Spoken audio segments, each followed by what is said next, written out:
Yeah Rammohan గారు ఒక నిమిషము మనతో డిబేట్లో పార్టిసిపేట్ చేస్తున్నారు రాజిరెడ్డి గారు, రాజ్ న్యూస్ రిపోర్టర్. సో ఆయన కూడా మరింత సమాచారంతో రెడీగా ఉన్నారు. రాజిరెడ్డి ఇప్పుడు కోమటిరెడ్డి, ఉత్తమ్ కుమార్ రెడ్డి వీళ్ళందరూ కూడా పీసీసీ అధ్యక్ష పదవి విషయంలో చాలా తలపడ్డారు రేవంత్ రెడ్డితో. ఆ తర్వాత వీళ్ళందరినీ కూడా ఏకం చేసుకొని ఏకతాటిపైకి తీసుకొచ్చి వాళ్ళు కాంగ్రెస్ పార్టీ అధికారంలోకి వచ్చింది. అప్పుడు అందరినీ ఏకతాటిపైకి తీసుకొచ్చిన ఘనత కూడా రేవంతే అన్నారు. మరి ఇప్పుడు ఈ వ్యాఖ్యల వెనక అర్థం ఏంటి? అందరూ కలిసి T20 ఆడడానికి సిద్ధంగా ఉండండి అన్న వ్యాఖ్యలపై మరి రేవంత్ ఒక్కడే మాట్లాడుతున్నారు, ఆయనే వ్యాఖ్యలు చేస్తున్నారు. మరి మిగతా లీడర్స్ అందరూ సైలెంట్గా ఉన్నారు. వాళ్ళ వెర్షన్ ఏంటి, వాళ్ళ వ్యూహాలు ఏంటి? అయితే రేవంత్ రెడ్డి నైజాం మొదటి నుంచి ఒక లక్ష్యాన్ని ఎంచుకుంటాడు. ఆ లక్ష్యానికి రీచ్ అయ్యే వరకు ఆయన కఠోర శ్రమ చేస్తాడు. అందులో భాగంగా మనం చూసుకున్నట్టయితే 2006లో ఆయన రాజకీయ కెరియర్ స్టార్ట్ అయింది. మొదటగా జెడ్పీటీసీగా గెలిచాడు. ఆ తర్వాత 2008లో ఎమ్మెల్సీ అయిండు. ఆ తర్వాత 2009లో టీడీపీలో జాయిన్ అయి టీడీపీలో ఎమ్మెల్యేగా అయ్యారు. తర్వాత 2014లో మళ్ళీ ఎమ్మెల్యే గెలిచారు. టీడీపీలో ఏమా నేతలు ఉన్నా కానీ టీడీపీలో ఆయనకు మళ్ళీ టీడీపీ వర్కింగ్ ప్రెసిడెంట్ ఇచ్చారు. ఆ తర్వాత కాంగ్రెస్లో 2017లో జాయిన్ అయ్యాడు.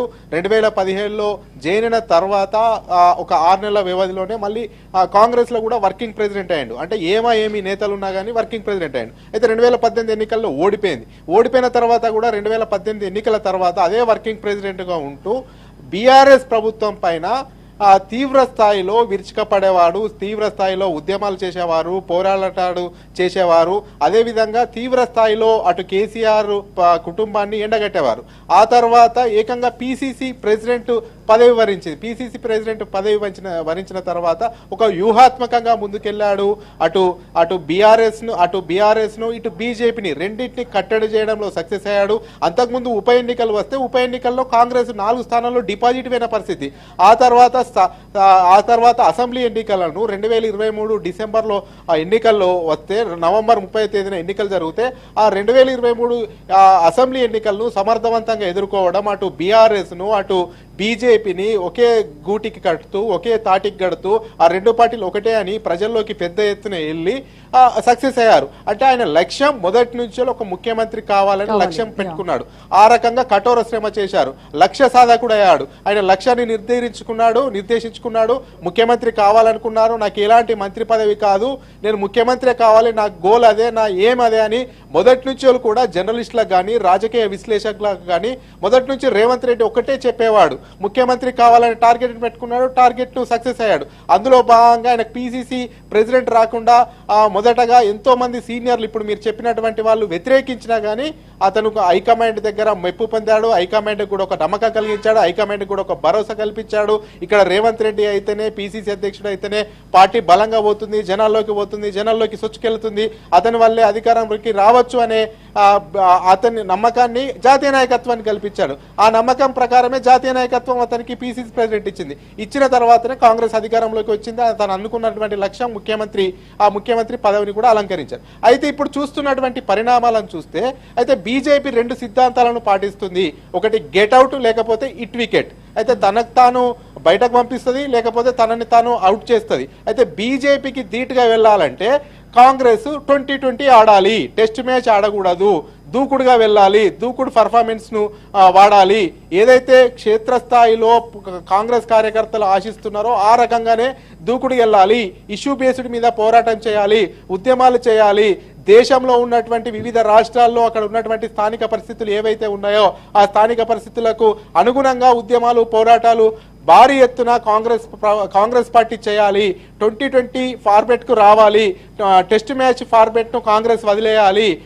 గతంలో కన్నా భిన్నంగా ముందుకెళ్ళాలి. గతంలో కాంగ్రెస్ బహిరంగ సభలు పెట్టి స్పీచ్లు ఇచ్చినంత మాత్రాన ఓట్లు పడేది. కానీ ఇప్పుడు అలాంటి కాలం చెల్లింది.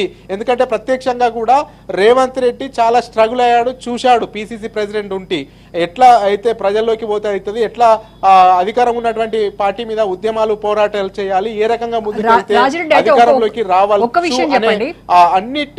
అన్ని కోణాలు కూడా రేవంత్ రెడ్డికి స్పష్టంగా తెలుసు. కాబట్టి టెస్ట్ మ్యాచ్ వద్దు, 2020 ఫార్మేట్ కి వెళ్దాము, దూకుడుగా వెళ్దాం అనేది కూడా రేవంత్ రెడ్డి వ్యాఖ్యానించినట్లు అర్థమవుతుంది. రేవంత్ వ్యాఖ్యలు కేవలం విధానపరమైనటువంటి నిర్ణయాలు తీసుకోవడంలో, అలాగే పరిపాలనను ఇంకా బెటర్ పరిపాలన ప్రజలకు ఇవ్వాలి అనేటువంటి ఆలోచనతో ఇలాంటి వ్యాఖ్యలు చేశారా, లేదంటే ఈ వ్యాఖ్యలకు ఇంకేదైనా నిగూఢ అర్థం దాగి ఉందా?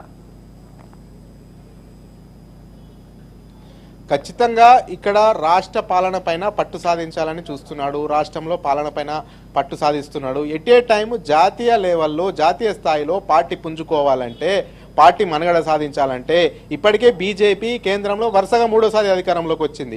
ఇకనైనా బీజేపీని ధీటుగా ఎదుర్కోవాలి, మళ్ళీ కాంగ్రెస్ అధికారంలోకి రావాలంటే ఖచ్చితంగా ఈ టెస్ట్ ఫార్మేట్ ఏదైతే ఉందో ఆ టెస్ట్ ఫార్మేట్ను వదిలేయాలి, 2020కి రావాలి, అప్గ్రేడ్ కావాలి, అప్డేట్ కావాలి అనేది కూడా ఆయన తాపత్రయంగా కనిపిస్తుంది. ఎందుకంటే ప్రజల నాడిని పట్టుకోవాలి, ప్రజలు ఏం కోరుకుంటారో తెలుసుకోవాలి, ఆ రకంగానే ఉద్యమాలు పోరాటాల బాట ఎంచుకోవాలి, ప్రజల పక్షాన ఉండాలి.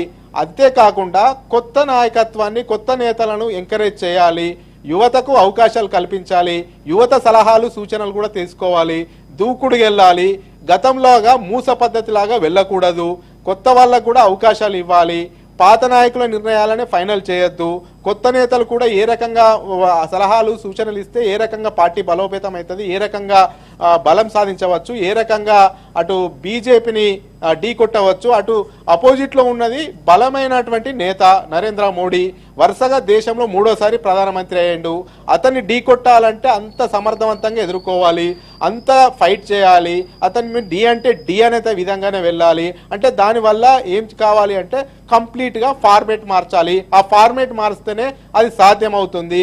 అందుకు అనుగుణంగానే ఆయన వ్యాఖ్యలు చేసినట్టు కనబడుతుంది.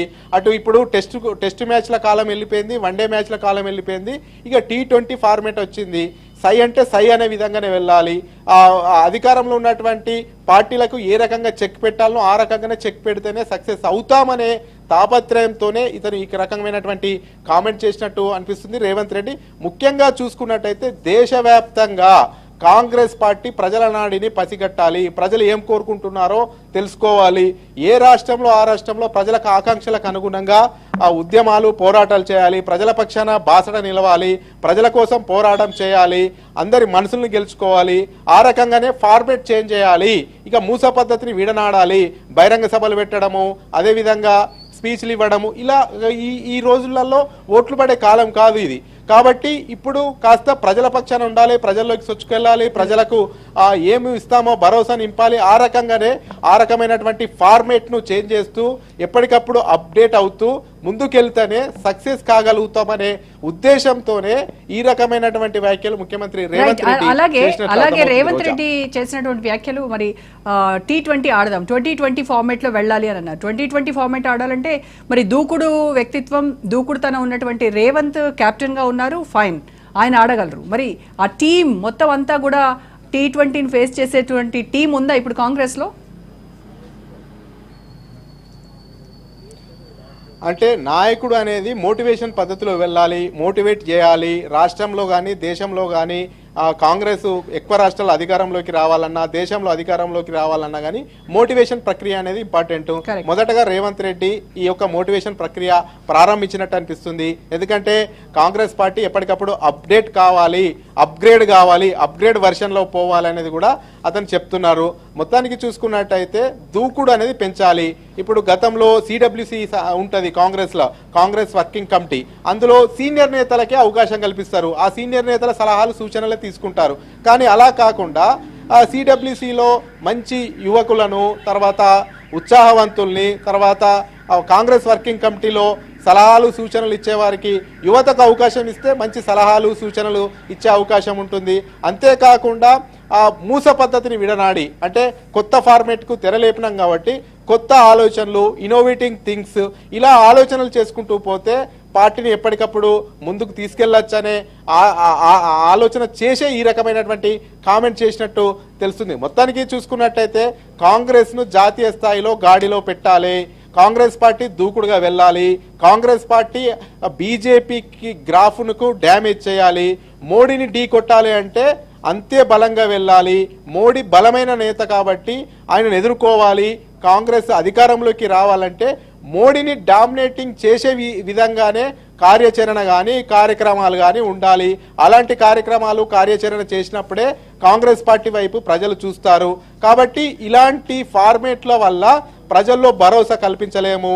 ఫార్మేట్ను చేంజ్ చేయాలి, దూకుడుగా వెళ్ళాలి, దూకుడుగా ఉన్న నాయకులనే ఎంకరేజ్ చేయాలి అనేది కూడా ఒక అభిలాష ఉంటుంది. ఎందుకంటే తెలంగాణలో కూడా ఆయన పిసిసి ప్రెసిడెంట్ అయినప్పుడు పాత నేతలు చాలా మంది కూడా ఆయనకు సహకరించలే. కానీ ఎవరు సహకరించినా సహకరించకపోయినా ఆయన పని ఆయన చేసుకుంటూ వెళ్ళిండు. రెగ్యులర్గా అటు బీఆర్ఎస్ని కానీ కేసీఆర్ కుటుంబ సభ్యుల మీద కానీ రెగ్యులర్గా అటాక్ చేస్తూ వెళ్ళాడు. అదేవిధంగా ప్రజల్లో ఒక నమ్మకాన్ని సృష్టించగలిగిండు.